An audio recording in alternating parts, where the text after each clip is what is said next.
Nous étions les premiers à vous en parler dès hier, 17 h. 5 enfants de la région ont été hospitalisés après avoir consommé des steaks hachés contaminés. Ils souffrent d'une infection alimentaire liée à un type rare de la bactérie Escherichia coli. Ces 5 enfants hospitalisés au CHU de Lille sont âgés de 20 mois à 8 ans. L'un des enfants est sorti de l'hôpital mercredi, mais l'état de santé des 4 autres reste préoccupant. Les steaks hachés congelés incriminés sont de la marque Steak Country. Ils étaient en vente dans les magasins Lidl. Le produit était vendu en boîte de 1 kg avec une date limite de consommation au 10, 11 et 12 mai 2012. Les autorités sanitaires recommandent aux personnes ayant acheté ces steaks de ne pas les consommer et de les rapporter au point de vente. En cas de troubles digestifs, diarrhée, maux de ventre ou vomissements survenus dans les 10 jours après la consommation de ces steaks, il est recommandé de consulter rapidement son médecin traitant. Le point sur cette bactérie avec 7 médecins de l'ARS rencontrés par Élodie Bernachon.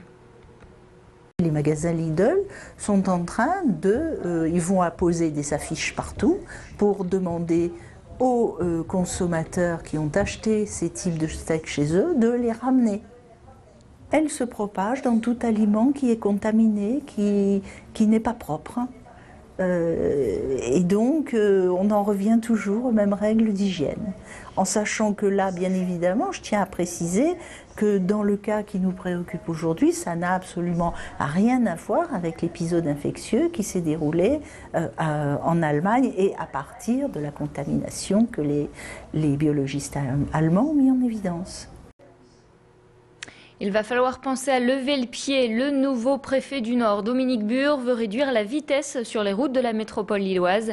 3 tronçons de la A25, la 23 et la 27 vont passer de 130 à 110 km/h.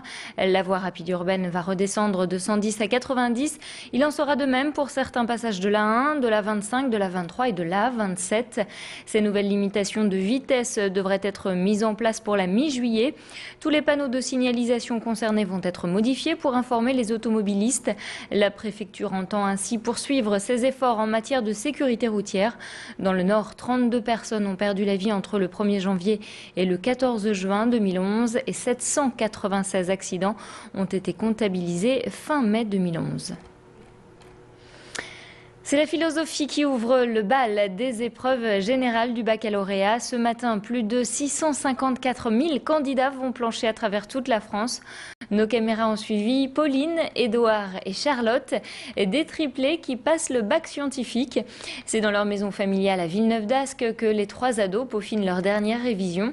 Pour eux, le fait d'être triplé est un avantage puisqu'ils peuvent s'entraider en cas de problème. Notre reporter Tanguy Lécluse est allé à leur rencontre. Les 3 frères et sœurs avouent qu'il y a peut-être un brin de compétition entre eux, même si pour tous, l'essentiel, c'est d'abord de décrocher leur diplôme. Écoutez-les. Vraiment une petite compétition entre nous, même si c'est gentil, on va pas aller commencer à baisser l'autre et tout ça, mais forcément ça motive pour travailler. On a le même âge, on est tous en terminale S, on est dans le même lycée, on a tous les mêmes résultats, à peu près il n'y en a pas un qui se distingue des autres, donc ça met une certaine compétition, surtout pour le bac. Je suis habitué à pas trop me comparer par rapport à elle, elle travaille un peu plus que moi, donc moi je compare pas tellement. Tant que j'ai mon bac avec une mention assez honorable, ça me convient. En bref, hier soir, Eva Joly et Nicolas Hulot étaient en débat à Lille. Les 2 candidats se sont affrontés au cours d'une dernière joute verbale avant l'ouverture des primaires au sein d'Europe Écologie Les Verts.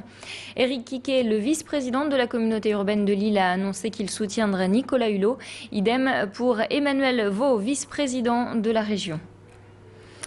Un incendie s'est déclaré dans la nuit de mardi à mercredi sur la petite commune de Bachy. 150 tonnes de paille sont parties en fumée. Un coup dur pour l'agriculteur concerné alors que la nourriture manque pour nourrir les bêtes. Pour circonscrire complètement l'incendie, les pompiers ont dû défaire des ballots de paille. Une enquête a été ouverte pour déterminer l'origine de l'incendie. Le feu aurait pris aux alentours de 4 h du matin mercredi.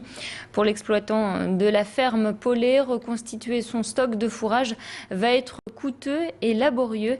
C'est ce qu'il explique à Baptiste Blic. Le stock de paille, c'est la consommation d'une année. simplement. Donc pour une année comme cette année où on manque de fourrage, ça va poser des problèmes pour en retrouver, et surtout au niveau du prix, parce que les prix sont pratiquement le double, voire le triple de ceux de l'année dernière. Donc c'est pas un cadeau qu'on nous a fait en nous privant de notre capital. En bref, hier, le plus célèbre des ch'tis était de passage sur la métropole lilloise. Une journée marathon pour Danny Boone qui est venu dans le Nord pour la sortie nationale du DVD Rien à déclarer. Les fans étaient évidemment au rendez-vous pour se faire dédicacer le DVD de cette comédie à succès. Danny Boone est arrivé au Furet du Nord vers 17h après avoir été précédemment à la Fnac et dans 2 supermarchés du secteur. Des images signées Tanguy Lécluse.